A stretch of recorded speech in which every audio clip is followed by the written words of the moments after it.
Good afternoon, everyone.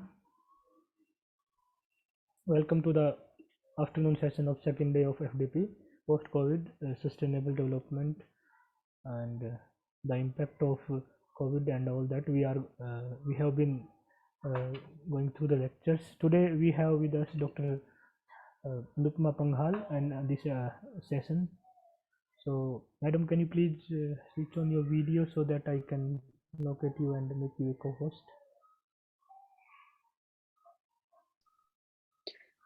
Good afternoon, sir. My video is visible? Yes, ma'am. And am I Yes. audible? Yes, ma'am. Yes, ma'am. You are Okay. clearly visible.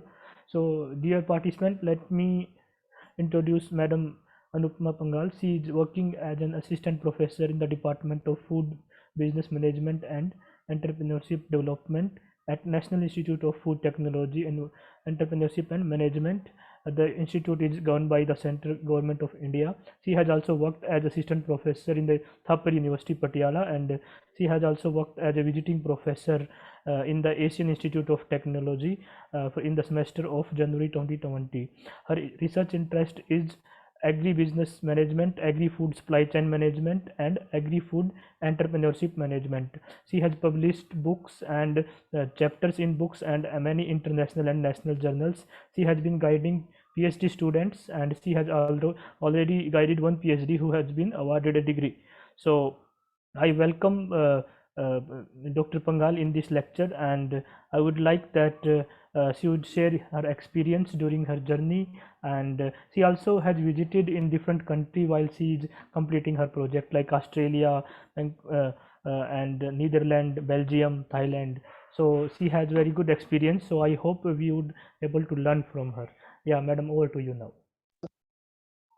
Thank you, Dr. Manjeet. Thanks a lot. First of all, I should thank you for inviting me at this platform, and I welcome all the participants.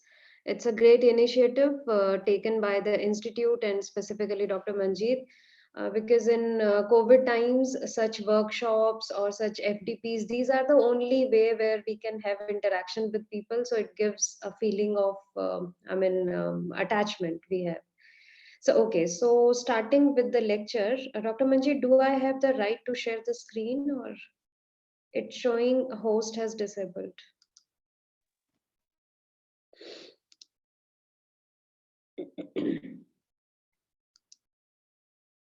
So as I've come to know, this is the first day of your FTP. So I believe there are 6 more days where you'll be having a great learning experience. Yeah, sorry to interrupt you, Yes. ma'am. It's second day actually. Okay. Yesterday was the Okay. first day.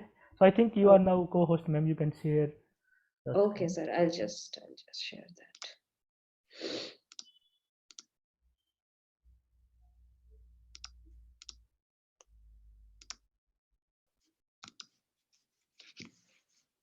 Just a second, sir. There is some issue. No problem, ma'am. Please take your time.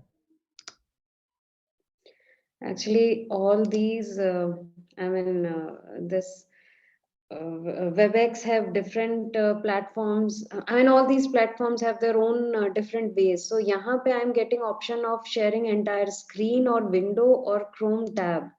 But my presentation, so shall I share the entire screen so that I can start my this thing presentation? I think you can start, ma'am, with that. Dr. Huh. Lav Kumar sir, are you here? I think Lav Kumar sir is here. Lav Kumar sir, Because Ma'am, in, he hello, can help ma'am. you better. Yeah. yes, sir. Yes, sir. You just minimize this window, Zoom window, and Okay. open your PPT. Okay. Open your PPT again, minimize. After that, come to Zoom platform, madam.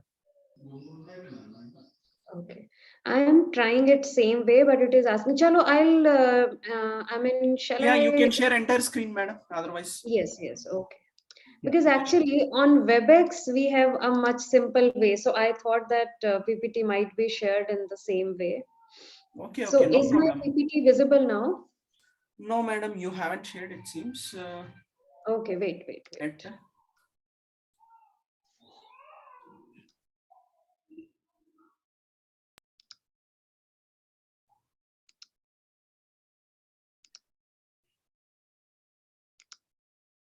Now I have shared my entire screen. So but we are now on unable that, to see.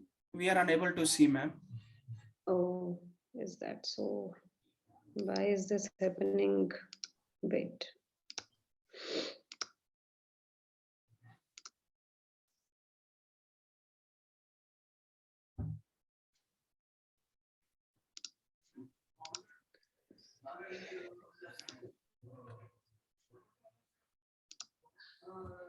Now is my screen visible? No, ma'am, no. Madam, you just do whatever I have told you, madam. Like you just minimize this Zoom window, madam. Yes, I have done Zoom it. window, and you just open your PPT, ma'am.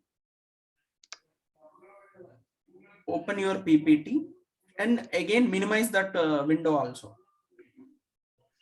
Yes, I have opened it and I have minimized it. Okay. Now come back to Zoom platform, madam. Zoom Okay. platform. Okay. There at the at bottom you will be seeing share screen option in Share green screen color. option. Yeah, you Yes. just click that. After clicking that, you can see your PPT. One tab will be visible with your PPT. Already you have opened, ma'am. Surprisingly, it's happening. Otherwise, we'll do one thing, ma'am. Sir, Manjit sir. Ma'am, otherwise you just forward your this one. What is that? Your presentation to Dr. Manjit. Okay. So he'll be sharing from his end, madam. As Okay, you are but that, facing some problem. yeah, So but that would be difficult for him to do. Just give me one more minute. I'm really sorry for okay, this. I okay. don't know why is Yeah, this yeah, yeah. happening. Okay, ma'am. No problem. Just give me one more minute because in that case, again and again, every time I need to tell him that okay, change the Next slide. slide. So that would be difficult. Yeah, yeah. No problem, ma'am. Take your time. This Zoom we are using for the first time. Probably that is the reason this is happening. Yeah.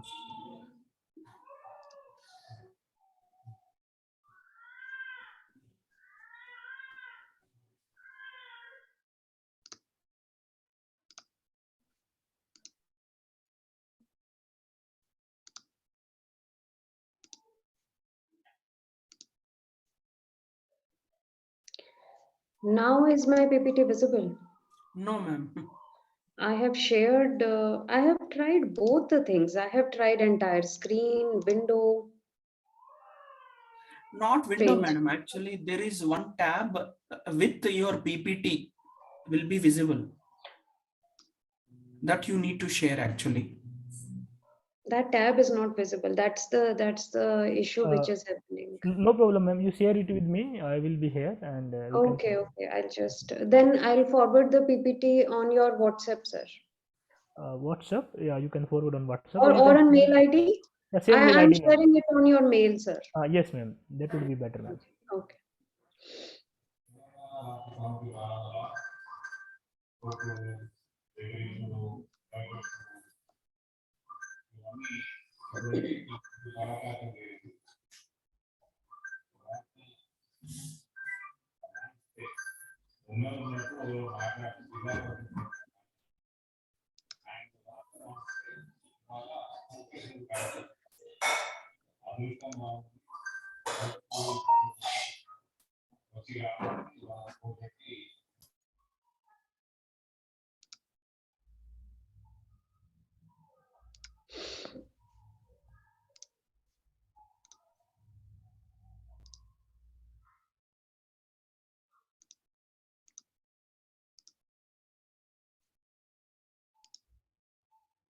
Sir, I've shared that with you.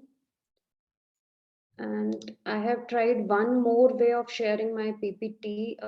Is my PPT visible on the screen now?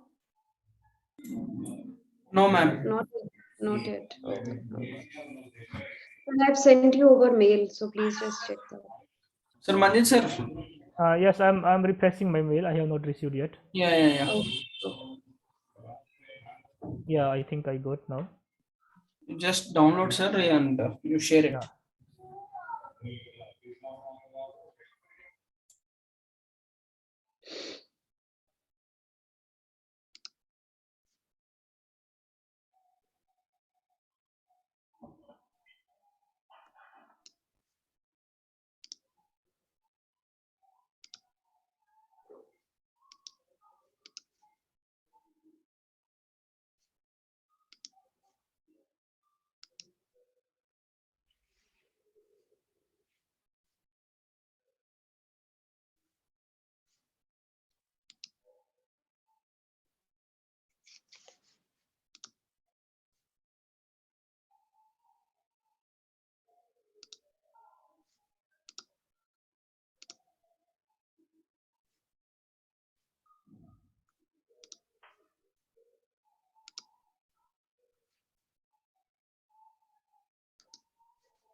I have little problem here. It's opening now.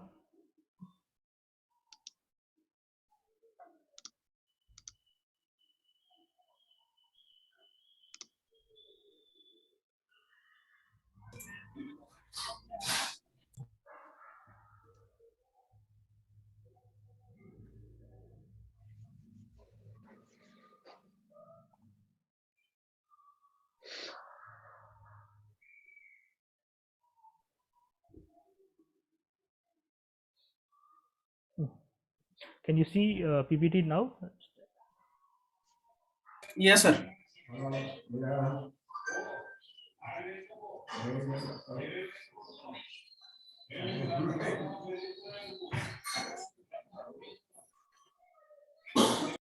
Ma'am, can you see the PPT now?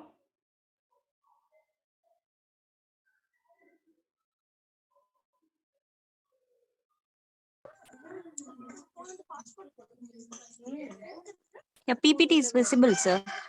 Yes, ma'am. So I think you can start.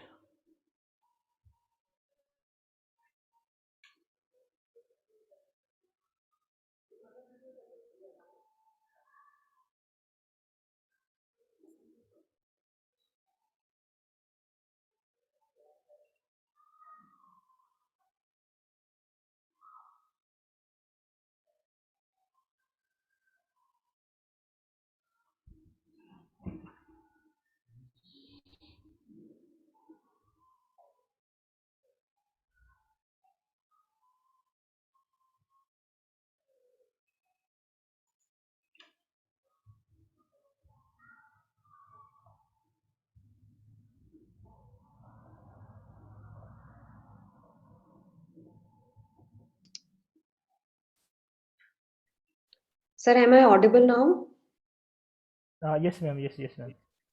It seems there was some connection problem. So, sir, please make it full screen so that it would be easy for the audience to, look at it. Already I have made a full screen, madam. I think. No, sir. Manjit, sir. No, it Yeah. is not on full screen. Now, okay. No, Waiting. no. Sir, ऊपर एक option होता view options. Not. Yes. So make it full Sir, screen. go for presentation mode. Presentation. Sir, otherwise you can go on slideshow and just put it on that slideshow. Right now, can you see? No, sir, still it is in slide view mode only. Okay. So. Sir, at the top, after animations, there is slideshow. At the top, sir.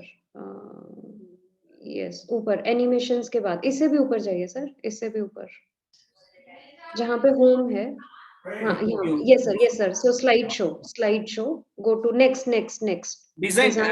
Design के. Then इसके बाद transitions, then animations, then slideshow. Yes, sir. In the slideshow, go on extreme left from beginning. एकदम इसी में नीचे आइए from beginning. Yes, sir.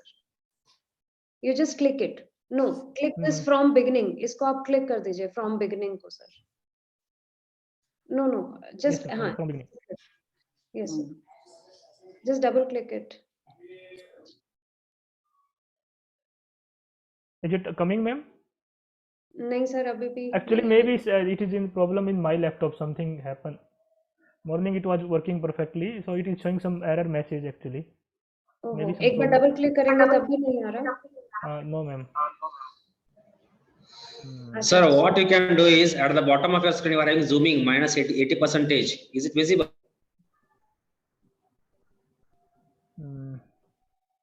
Yeah, 80% is visible. There only you have an option, sir. Yeah, I have tried that one. No. Okay, it's happened actually rarely. नहीं, and actually I am feeling the other way. How can I cannot share my screen? I am really feeling handicapped. For the first time it has happened.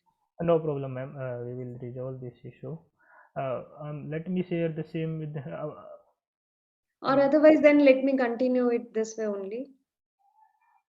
In the meantime, you can just introduce your topic, ma'am. In the meantime, I'm forwarding this to Lava Kumar sir. So Sir, he will, reshare again, sir. uh, Click on stop share and again reshare, sir. So there is some blank screen which is coming. So my PPT is not visible now. Sir, Manjit sir, please send it to me, sir. I'll share. yeah, my that end. I will doing, sir. And make me as co-host. Yes, sir. Sir, I Okay. have sent it to So, you. okay, so by that time, without wasting more time, I'll just proceed with the discussions. So the topic which I chose today is how, with due to COVID-19, there is a big need for digitization of agri-food supply chains, and how companies are slowly moving towards bringing circularity in the sense bringing sustainability in agri-food supply chains. And it's not that earlier companies have not realized the need for maybe for sustainable supply chains, but this COVID scenario has all of a sudden created this as a necessity for the companies. So in my second slide, I have posed a question to you that has this COVID-19 posed the challenges in front of companies, or do you really feel that this COVID-19 has just highlighted the issues which were already there in our food supply chains? So, if you remember at the beginning of COVID-19, I suppose in 2020, so when it came for the first time in January, February, so there were this thing like, okay, there is some disease which is coming up and it is quite viral and it is spreading like anything, and it is creating a lot of harm to people. So I remember in January for the first time, at that time I was in Thailand, so for the first time I heard. So we I thought that in Thailand also, because lots of people are from China, so they are wearing mask out of just because they feel that there is lot of pollution. So I still remember we used to laugh a lot that what would happen to these people if they come to India and if they see the level of pollution. But later on I realized this is not because of pollution, the people are taking extra precaution because of Madam, some sorry disease. to Yes, disturb you. yes sir, yes sir, it's Are you visible able to now. see full screen now? Yes sir, yes sir. Yes. Okay, okay, thank you.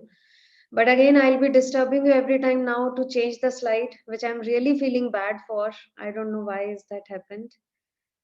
Okay, so now, so when this COVID-19 actually emerged in 2020, so for the first time, various nations have realized this thing that we all are dependent on other nations to a great extent. I mean, be it import of fruits and vegetables, be it import of other necessary, maybe your food grains or other eatables. So there are a lot of things which are coming from outside the country. And as soon as this COVID-19 came, so there was complete lockdowns. So I still remember in March 17, 2020, for the first time, this complete lockdown happened. And then these airlines and everything was stopped. So so all the nations were actually left on their own. So if there was something which needs to be imported from other countries, so this disease had caused a lot of stoppage to that. So basically what we have seen is there was a drastic you can say there were few things which emerged as weaknesses or as challenges, especially for food supply chain. So this topic, I thought of relating it with this particular thing. So next slide, please. So that's why I have posed this question that do you really feel those were the challenges, or those were the unseen problems which were already there in our supply chains, but COVID-19 has just did this, that this COVID-19 has highlighted them. We were not aware. Like if you see on the next slide, please. So if you see on the next slide, there were a lot of problems. So whenever we discuss about agri-food supply chain, so all these issues come in front of us. Like we say that there are a lot of there is a lot of unpredictability, and especially this unpredictability is faced by our agri-food producers. So if we talk about maybe the farmers, or we talk about processors, or we talk about producers, anyone, so there is a lot of unpredictability. We don't know that what will be the prices. We don't know that what will be the nowadays these weather advisories and all these things are coming, but still in a like developing nations scenario, it's not easy to say that yes, we can predict everything. So this is one thing. There are lots of wastages, lots of risks, and most importantly, there is no information sharing. If you can recall the beginning of COVID-19, then at that time all type of you can say news or rumors were there. We were not able to diagnose that from where this problem has actually arisen. So someone was saying that it is the bat, or it is the country, the China, or it is some type of food. So we all were just struggling with that particular first hand information, that from where it has originated. So this non sharing of complete information in our agri food supply chain is a major issue. Then of course there is product quality. Now when we say that, okay, suppose you have bought you went to any mall or any shopping complex or something, and then there are maybe two type of pulses ka packet are kept. One they are claiming as organic, maybe if you take example of rajma, so organic rajma and the normal rajma which you are using. So the price of organic rajma, you will find it's around 20 to 30 rupees per kg extra than that non-organic one. So this question comes to our mind, that is this rajma really organic? I mean, should I pay this much extra for this packet of rajma? So that uncertainty related to product quality, that whatever is being claimed, so is that true or not? So that particular question, this keeps on you can say pondering us. This keeps on bothering us, that why is this so? And yes, of course there are long channels. You don't know where that rajma was grown, who has then picked it up, and from all which channels it has gone through. So because of all these things, there is a lot of you can say a complex web in agri-food supply chains. Next slide. So when we talk about the professionals in this particular you can say the industry, next slide please. So there are three things which nowadays are coming up. One is that all the industry people or all the stakeholders, they are looking for traceability. Now traceability, when I say that, if I want to know that yes, whether this rajma is really organic or not, so I want to know its origin. ये कहाँ पे grow हुआ? Who has bought this particular rajma? Where it has grown? How much processing and what type of processing it has gone through? And can I really say this particular rajma is organic or not? So traceability can give you the questions to answer to these many questions. So you just want to trace the complete you can say supply chain of that particular product. Then there is transparency. So when a company is giving some information on the labels, so like if they are saying that, okay, this particular juice, like the all real juice, Tropicana juice, all type of processed juice which we are buying, so there are ingredients and there are other nutritional composition which are mentioned on the packaging. So we just want to be sure that whatever they have mentioned on the packet, that is really, I mean, the case or not. Because I was reading one article in which it was very nicely elaborated that when companies are saying that, okay, it has only 5% sugar, so that 5% sugar is your refined sugar which they have added. But apart from that, there are other ways in which they have added sugar, which is not visible on the package, because that is somewhere included in your nutritional components and things. And only if you go into deeper dissection of that, you'll come to know that yes, these were the real ingredients. So that level of transparency we need, especially when we talk about food. And nowadays consumers are getting so much aware that they want they really want to know whatever they're eating or whatever they're consuming. So they want to know the the complete information about that. Third thing is integration. So when I say that okay, I want complete information about my product, so that means all my supply chain parties should be integrated. So if the farmer of maybe the if I'm consuming mango juice, so if my farmer for mango is somewhere in maybe Maharashtra, and someone in maybe Delhi has bought that and processed it and converted into juice and given it to me, so that farmer, that maybe the inbuilt, the in between trader, or you can say buyer, then processor, then packager, then transporter, and then me as a consumer, we all need to be integrated. There should be some mechanism in which we feel connected, and all the information can be shared. So through these traceability, transparency, integration, we are actually working towards achieving supply chain sustainability. So that is actually the main aim of companies, and this is why they are bringing into digital technology. So next slide, please. So when we say emerging technologies or digital technologies, then it's very difficult to cover all the things, but very broadly, I have just tried to give you an overview that how, with few examples, that how with different things companies are relating. So, the food industry is looking towards using Internet of Things, artificial intelligence, and blockchain technology. Next, please. So when we say Internet of Things, so in this we mostly have seen examples of drones, robotics, sensors. You all might be reading almost every day. If you pick up newspaper, then especially in agricultural farms, a lot of usage of sensors nowadays have increased. So now it's like that. Okay, if you want to take any particular information about your soil needs irrigation or not, so those sensors can help and they can give you that particular information, like okay, this is the level of you can say moisture in your soil, so you need to go for second irrigation. Next slide, please.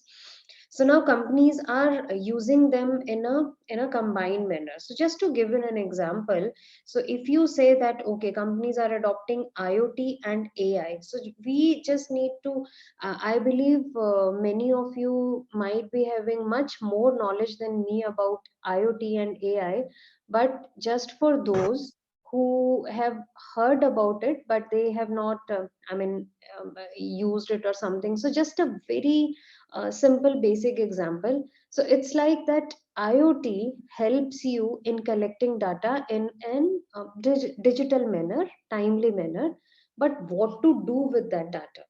So like suppose if some sensor has collected an information, so that information is recorded in a computer.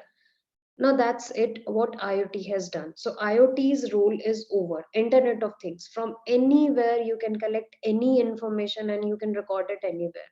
But now the question is what to do with that information. So now what to do with, for that we need human brain. So we use our intelligence. So now if somehow can we replace that human brain with artificial brain? So that means can we somehow replace human intelligence with artificial intelligence? That is actually the way IoT and AI are being interrelated and companies are using them at lots of places. You might have seen that okay, um, like sensors are recording that this is the level of humidity or moisture in the soil. Information is coming to your computer. Now in your computer, through your artificial intelligent techniques, you can decide that what should be, when should be the next irrigation and how much should be the next irrigation. Similarly, you can have other weather related information. Similarly, if you talk about the companies, they are using nowadays drones for delivery purposes.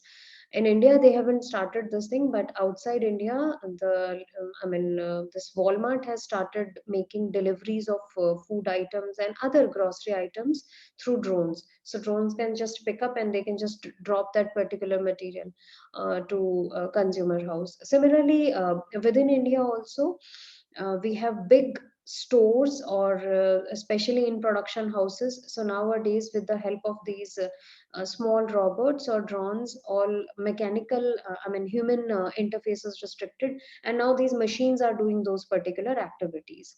Like for examples, autonomous vehicles, then smart retailing. Smart retailing ka one example, I was just watching this ad of Amazon Go.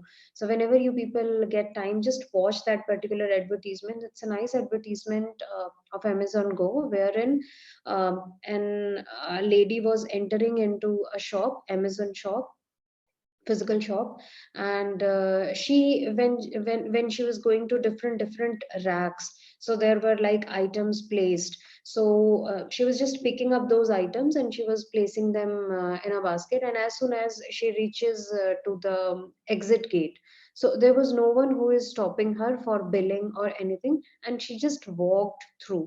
And on the shelves also, there were few reminders which were coming up on her mobile phones, which are reminding them that okay, this is the thing required or not.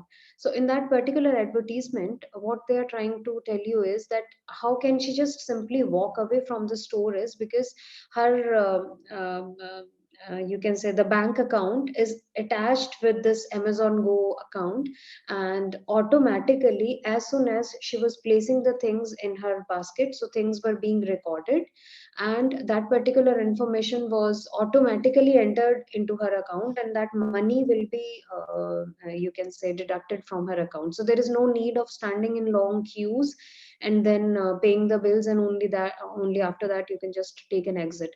So basically they are using computer vision with the help of that particular thing, and then they have put algorithms and sensor it's a mix of sensors and your machine algorithms and your computer vision, so that smart retailing function is available to you. Similarly, there are 2 3 more examples. Next slide please. Like, if just to share with you, next slide.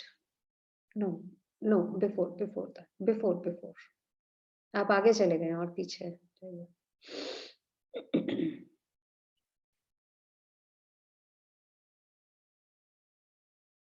As we are running out of time, so at 2:30, is there any other lecture starting immediately at 2:30? Do I need to stop exactly at 2:30, or 2 3 more minutes can I take? No, piche, No, back. ma'am. No need, ma'am. Actually, we have only 2 lectures, one in morning, one in afternoon. So for today, Okay. you are the last speaker. So Okay, don't fine. So if I take 5 to 6 more no, minutes, please. yeah. No problem. Okay. What is happening? देखो आप इस पे आओ, next slide, 6th 7th or 8th slide है I suppose. 7th. Yes, thank you. So yes, few more examples which I could locate for IoT and AI applications is Vino Solutions. This particular company, they have devised smart kitchen bins. So actually, how they started this is there were few, the restaurants who were making this complaint that they are not able to identify that which food is being wasted and kya ho raha hai, kisko kam kare, because there were lots of food wastages.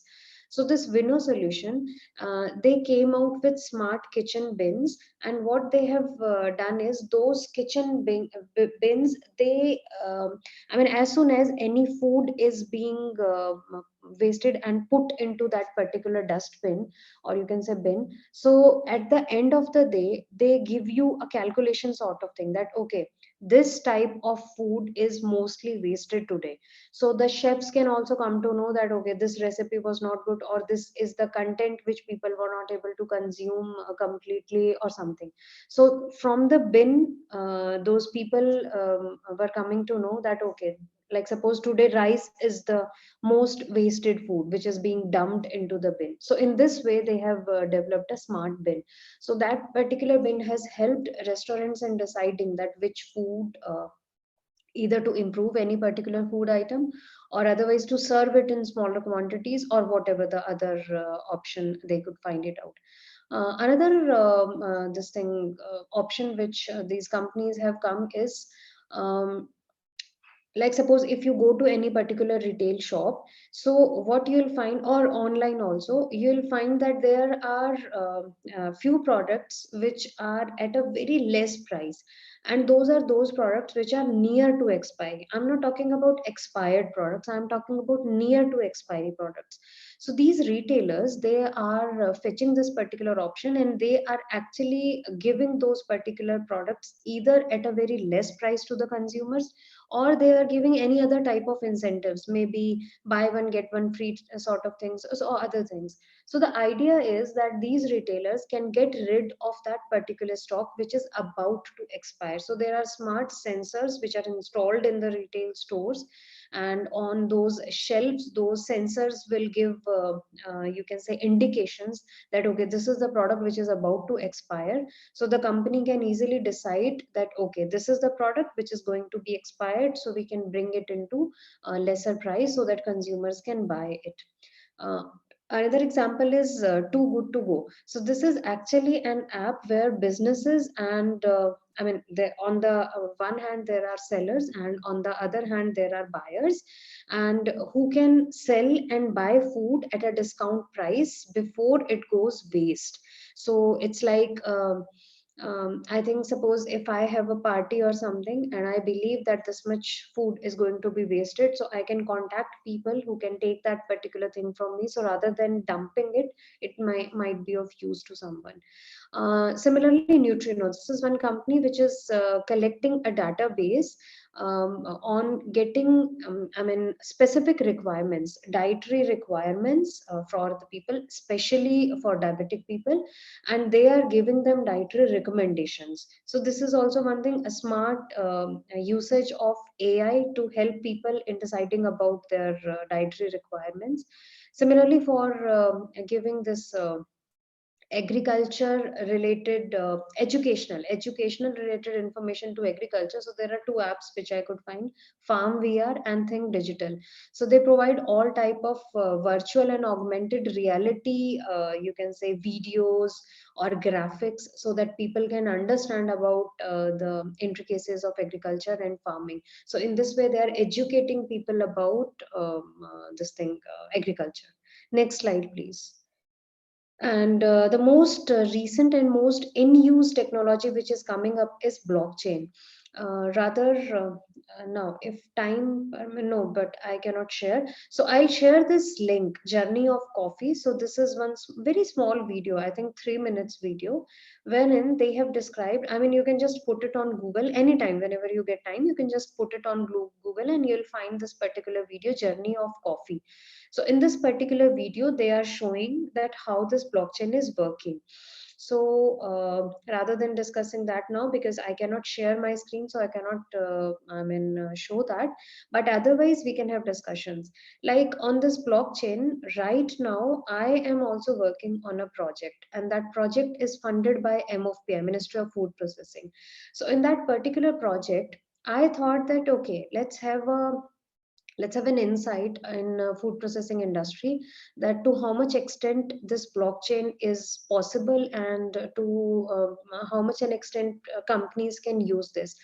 And to my surprise, in a country like India, till date I cannot find even a single food company which is using blockchain completely in its true sense. Now, if you talk about the theoretical thing, then blockchain is actually, you can consider it that way. Like suppose we are 100 people in this FTP. So we all 100 people, suppose we form a blockchain, right? So out of you, if 50 of you are farmers, then 10 of you are wholesalers, then 20 of you are processors, and then maybe rest of all are consumers, right? So okay, so now as a consumer, I want to know. Now, suppose again, I take example of organic juice, or yes, organic juice, right? So I'm a consumer of organic juice, and I have checked all the ingredients of that particular juice, and now I'm completely clueless that whether the mangoes which are claimed as organic in this juice packet are organic or not.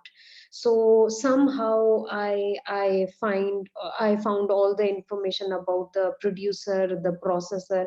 I approached them, and all of them said that yes, these these mangoes were organic one, and we haven't used any preservative in this, so believe us, you can use it. But still, as a consumer, I'm in a doubt that whether it is true or not. So through blockchain, such uncertainties can be removed. Now, what happens in a blockchain is, like, suppose as a mango farmer, I haven't used any insecticides or any pesticides or anything, and I have grown my mango completely in an organic manner. So what I need to do is I participate in blockchain, and I take that particular platform. This blockchain, this actually exists in a form of a software. So there are nodes. So it's like that farmer is one participant who is having one node for entry.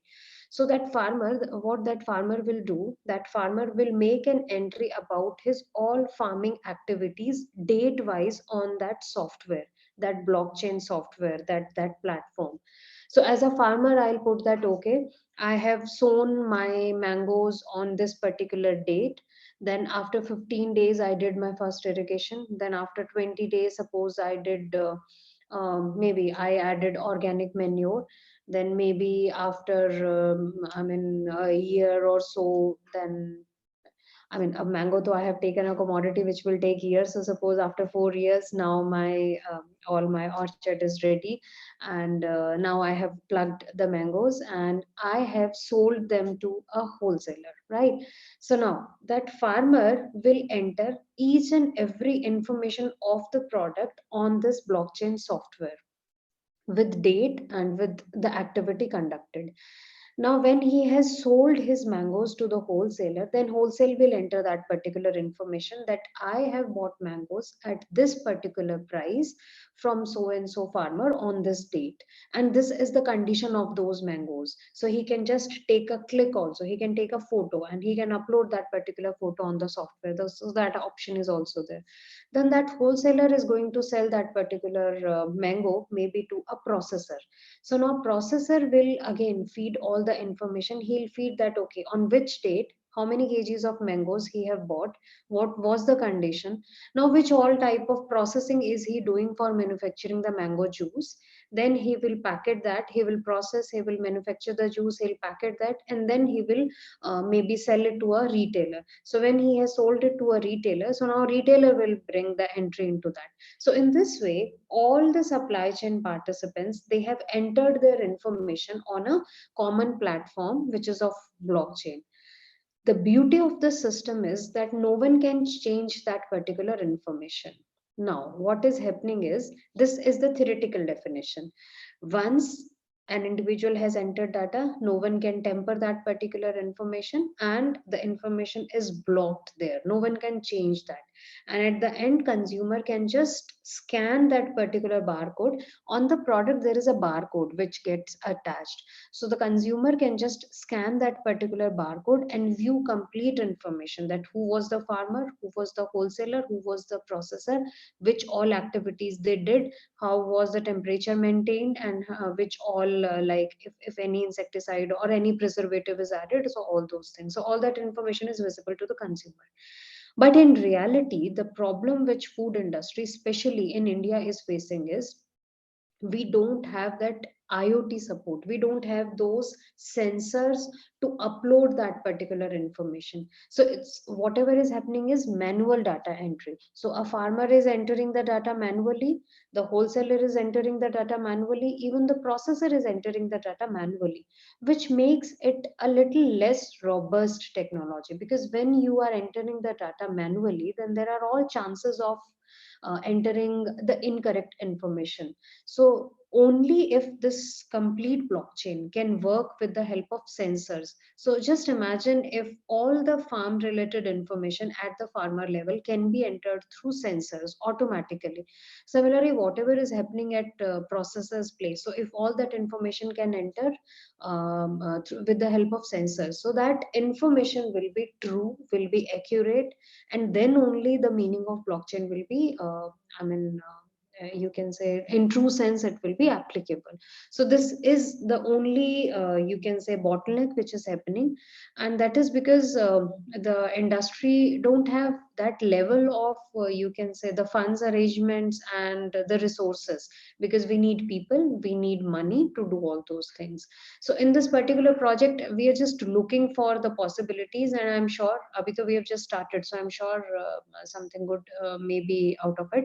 So in this way, food industry is adopting and is trying to adopt blockchain for traceability, for transparency, and sometimes just to ease the function of complete supply chain. Next slide, please.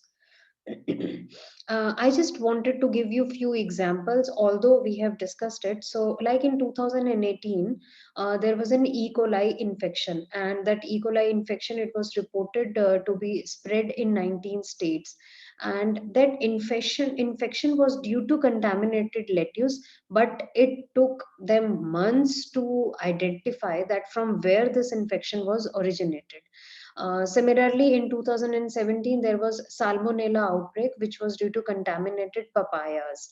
And again, tainted because of tainted spinach in US, again there was an outspread.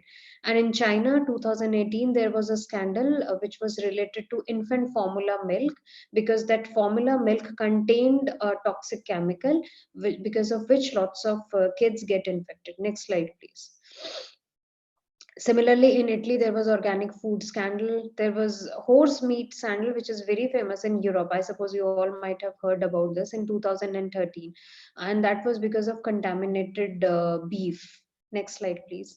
And now this COVID-19. And before that, yes, Maggie recall. I hope all of you remember.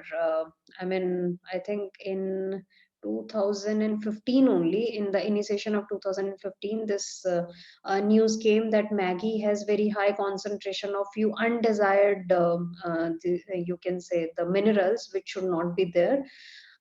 So, and because of which it was decided, government also brought this regulation that it should be immediately stopped. So Maggie need to recall its lot of products which were already there in the market.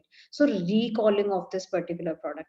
Why I am giving this particular example is, in the initial two slides we have seen that there was something wrong which has happened in the complete supply chain, and we cannot find out the origin of that. And there is one more situation when something wrong has done with your product, but your product is already there into the market, and you need to recall, you need to bring that particular product back to your production house. So just imagine how cumbersome it would be when you need to recall. Like in Maggie's case, it was around 27,000 tons of Maggie noodles which are already there in the market, and there were approximately 3.5 million retail outlets. So how to do that? I mean, your product is out, you need to bring that out. Just imagine in a country like India, how can you reach to a small retail shop, and how can you think of recalling it back? So through these examples, I just wanted to tell you the need, the significance for blockchain, which is there in food industry. So if there would have been a blockchain, we could have easily traced, like you just need to put a little information on that particular software, and we can just come to know that from where this particular product has origin. Or अगर हम Maggi के case में example लें, so we can just come to know that okay, presently the Maggie product is with these many retailers, and we can just inform them to stop sending them further and give it back to the production house. So in this way these technologies can help. Next slide, please. Next. So with the and how this started is how this blockchain started is Walmart did it for the first time. They gave it as a trial on their product Mango. So what they did is they implemented blockchain for the Mango in US only. And what they identified is that if they want to trace back through traditional method that where that mango originated, so it took 6 days, 18 hours and 26 minutes to trace a package of mango to the exact farm of origin, that too in a most developed nation. But by using blockchain they can just do it within 2.2 seconds. So I've given the link for this as well on forbes.com. This complete article is there. So this is how Walmart proposed that yes, blockchain can easily can be a very good tool for retail industry to come to to understand the origin of the product. Next slide please. These are few more examples. Like in 2017, they experimented with the help of IBM, because IBM is the biggest platform provider for blockchain till now. Although there are lots of, you can say, small companies nowadays, lots of entrepreneurs are also coming up with their solutions. So they did it with the help of IBM in 2017 for tracking Chinese pork because of that pork scandal. And after that, now, there are lots of companies which are using this. Next slide, please. These are the few examples. We can skip it. This is an example of this thing IoT, how this particular Bangalore-based startup. So they have named it as QZens. So they are using it to minimize the loss of food due to all our this thing over ripening, or you can say expiry of shelf life.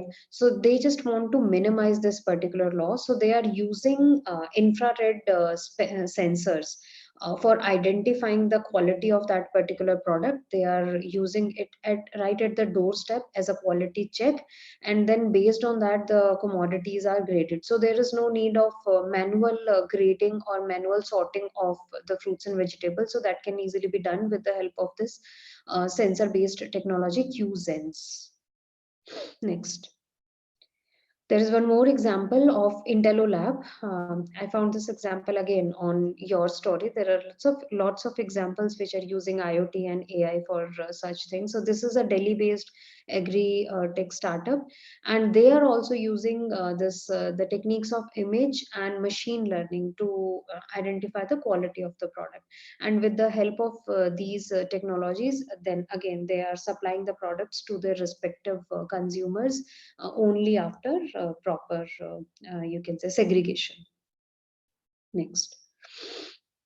So on a broad basis, if we say that why digital technologies, because the first thing is that we all can save our time and money. And of course, with all these examples, I suppose you can relate that yes, it increases our efficiency. There are, now those are gone, are those days when we just believe the producer as such.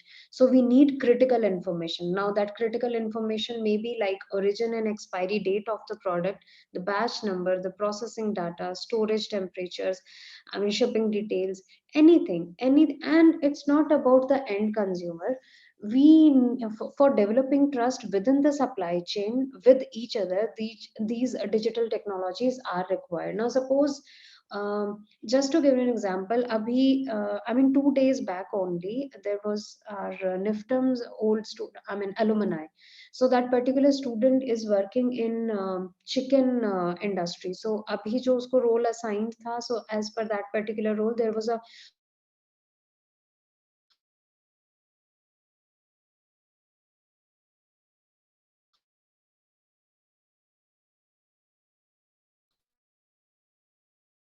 only, and there were different lots. So there was one lot which has started from Mumbai and it was supposed to reach to Kundi. So in those lots, out of that particular lot, one lot when it reached Kundi, so that chicken was completely rotten right? So when the person who was expected to take that particular delivery and unload that chicken and used to place it, so that lot was completely rotten, so he need to reject that lot. So now the question arises that at which point did it happen? So when it started from Delhi and it was supposed to reach to Kundli, and if two parties were there in between, that whose mistake was there?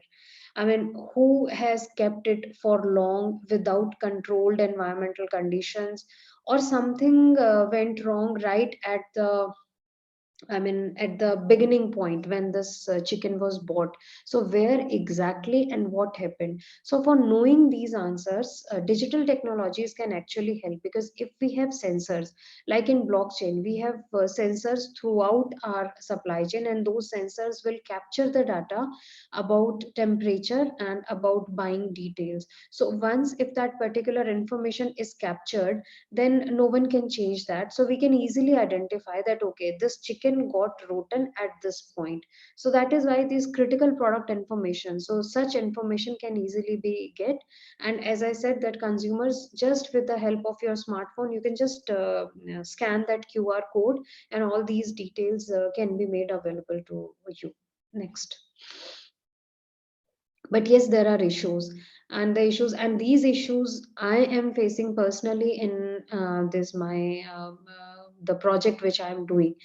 I mean, these technologies, when we say that, okay, just adopt blockchain or just adopt AI, then they require skills, they require internet connectivity, and they require financial resources. I am trying to adopt blockchain in Uttarakhand for honey and for coriander. So the biggest issue which I'm finding is that people who are working at ground level in those regions, so at that particular level there is no internet connectivity. So although the software is working in such a manner that it can work without internet as well, but this is one issue, because at least once they need to start that particular software, then only the information can be fetched automatically. So this connectivity is a big problem. Then secondly, the understanding level of those the people, the staff, so that becomes a difficulty. Already, I mean, already there is a set supply chain system, so within that, all of a sudden, if the top management says that, okay, from next month onwards everything would be digitized, so it's a big challenge, integration challenge. It's a big challenge that you need to integrate the old and the new system, and that too without any flaw. So this is again an issue, integration and increased legal department expertise, because if you are bringing in technology, then you are inviting all type of crimes and all type of thefts as well, because no technology is completely tamper proof. So as soon as you are putting your information on an internet based thing, so you need to be double sure about the security thing. And because of that, all these legal dimensions are also coming up. Specialist particularly with cryptocurrency space, so that is one thing which people are looking for, the literacy for thing. And yes, the non technological external factors like company ka culture, society need, importance, so all these things are few issues which we are personally observing, which is coming up as a major hurdle for you can say more and more adoption of digital supply chains. Next slide, please. So policies, I think this will go a little theoretical. So when we say that, okay, there are issues, so what we believe that the policymakers need to focus little bit about ensuring adequate connectivity. There should be the entrepreneurship and capacity building programs, because I personally feel if there is more awareness and if there is more you can say understanding about these technologies, then probably more and more people will start using it. And yes, whenever, like in this project, what we are observing, whenever we are going to industry, so they are saying that why should we go for digital, what is the major incentive which we get out of that. Like suppose they are saying that, okay, even if we adopt blockchain, and if we say that our consumer can trace the particular product completely, but so what? I mean, can we market our product with more price? So can we fetch more profits? So this is the question. So this actually the industry is struggling. Like suppose when I approached one very small company, that was this mayonnaise manufacturing. So I requested them that, okay sir, for my project I need some information, so can we come to you, can we ask you that are you interested in adopting blockchain? So that particular person, the owner, he was very, I mean, humble, and he said ki, look ma'am, you are actually approaching wrong companies. Only MNCs can afford to do that, because my mayonnaise, I am selling it very nicely in the market. So why should I invest more in term of resources in adopting blockchain? पहले तो मैं सीखूं, फिर मैं अपने employees को सिखाऊं, and then I'll implement it. Then my product will definitely be costly. Why should I do that? So this question of what is the great incentive I'll get.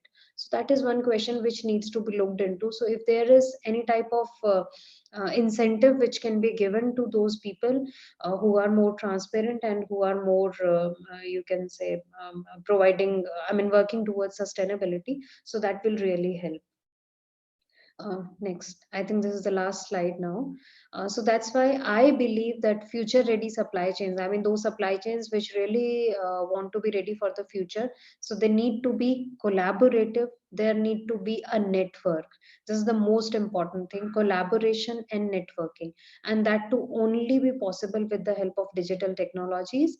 And all the strategies should be aligned with global needs. I mean, whatever is required out of our country for export, for import, for trading, so those parameters needs to be looked into. And that is the reason that our supply chain needs to be redesigned. And I mean, they should be agile enough to understand the opportunities and need of the industry. So I suppose with this, I should end the session. I'm really sorry again for all the hiccups which happen. And I'm till now, I'm not able to get why I cannot share my screen on Zoom. So I'll learn Zoom first. Okay, thanks a lot. Thank you for the patient learning. Yeah, thank you, ma'am. It was a nice session, and in chat box, I could able to read so many messages are coming that it's excellent lecture actually, and it is directly relevant to the theme of our FDP. And you put the we can say very realistic example which are happening in our daily life, and all those like blockchain as well as Internet of Things and new technology which you discussed. We people just we can say have been going through, but we couldn't summarize the way that you have summarized it in this 1 hour lecture. So I hope that we might have some other question. So if you participants have already raised their hand, so we will go with them. So Lokumar sir, I think please cooperate with them, those who have raised their hand. Okay, sir. Okay. Sir,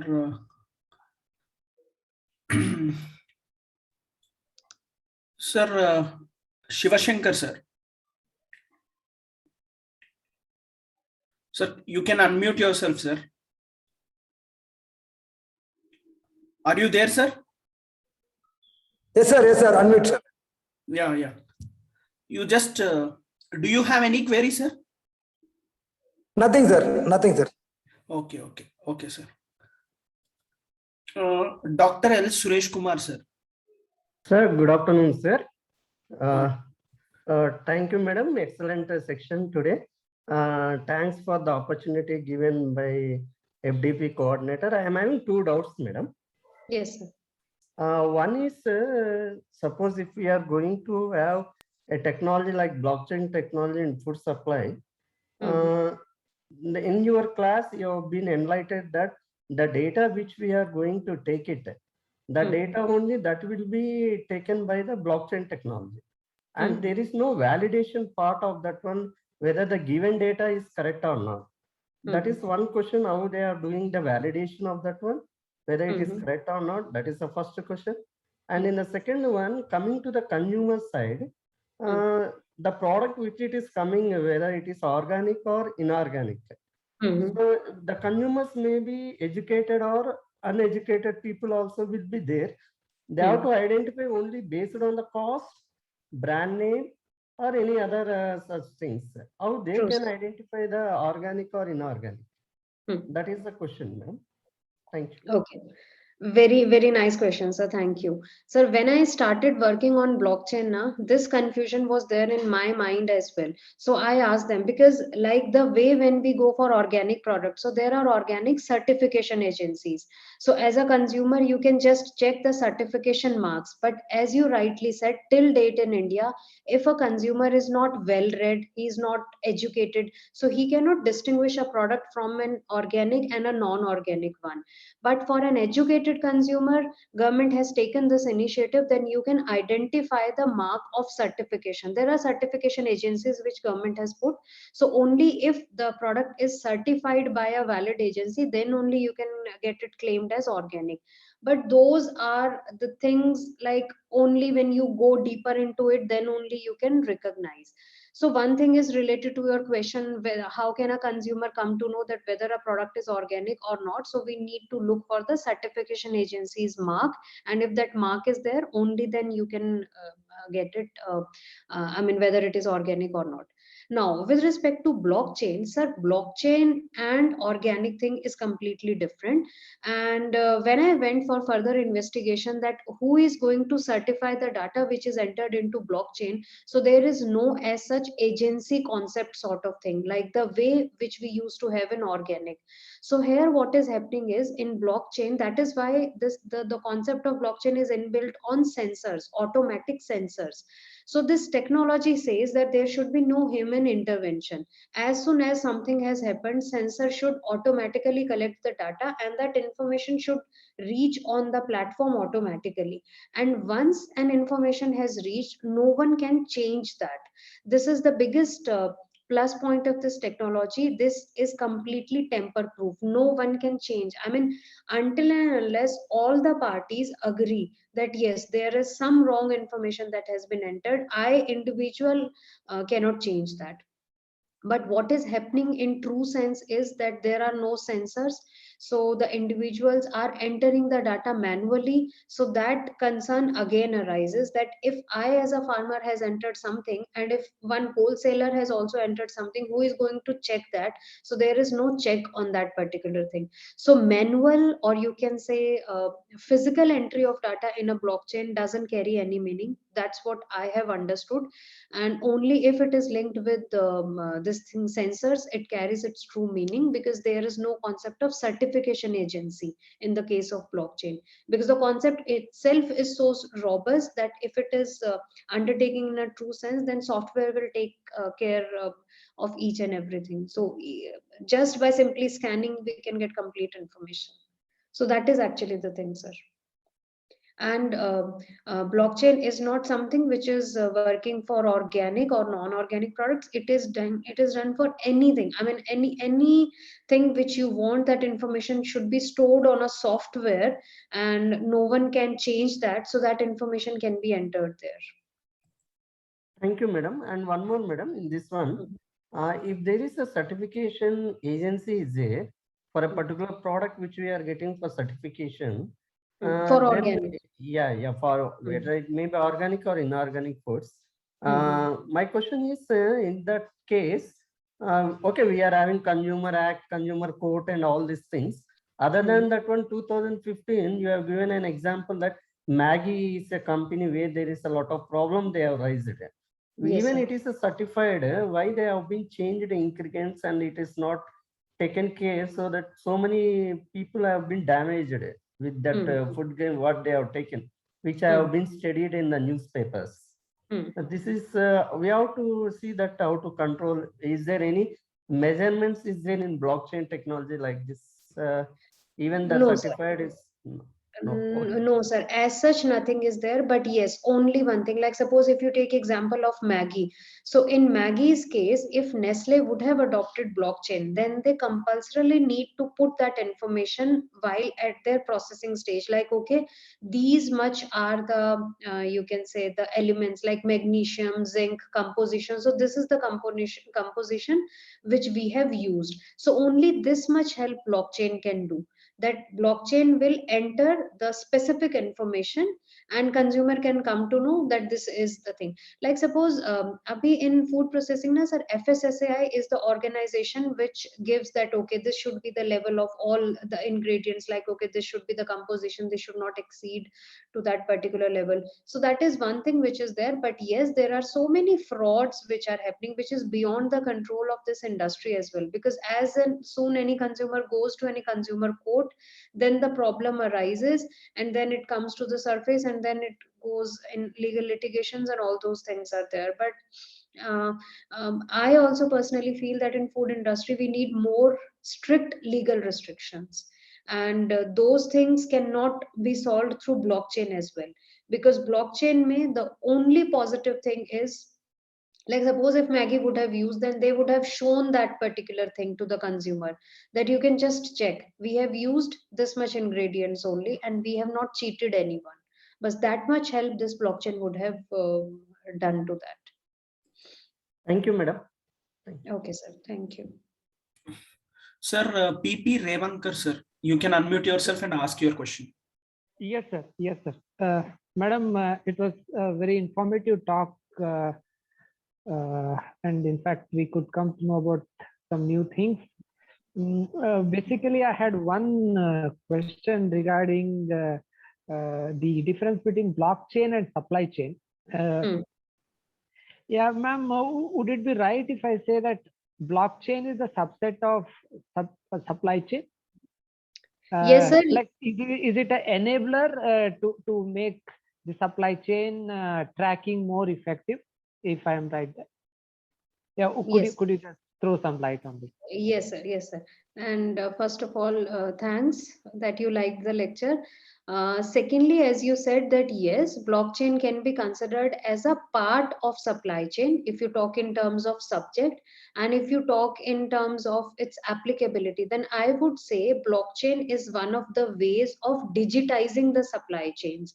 And the purpose of digitizing the supply chains is traceability. The most important you can say task or help which blockchain is providing is traceability. Apart from that, one more help they are giving, they are integrating the supply chain. So you can say there are few functions of supply chain which we need to accomplish, like transparency, traceability, sustainability. So blockchain is just an enabler for them. So you can say blockchain helps in digitizing the supply chain, in achieving the objectives of supply chain, efficient supply chain. Madam, is there any legal redressal forum for action on some faults that occur in a supply chain through this blockchain mechanism? Sir, through blockchain, I am not getting your question, because anyhow, No, if you're... is there any legal framework which can give a redressal for any wrongdoing that has happened in the supply of some commodity to a customer? Okay. Does blockchain define it in some legal framework? Sir, as such, as far as my information is concerned, there is no special, you can say, department or special legal body assigned for this. But Yes. the way we can go related to food frauds to our, court, so similar way, those things can also be addressed. But I'm not very sure about that, sir. But as far as this thing, I'm very sure that there is no concept of certification agencies. So if there is no certification agency, then there is no punishing agency as well assigned for blockchain specifically. Yeah. Thank you. Thank you. Okay. Thank you, sir. Yeah, thank you, ma'am. It was a nice session, and I hope every participant get to learn about blockchain and the role of blockchain in food supply chain management. And as madam had some other engagement after 15 minutes, I would like to ask all the participants that if you have any question, you can please WhatsApp me. I will forward those questions to madam, and we will have answer to you. So with this word, I would like to thanks madam to come and enlighten us on this important topic. Thank you, madam. Okay. Thank you, sir. And thank you all the participants. Thank you. Thank you, madam.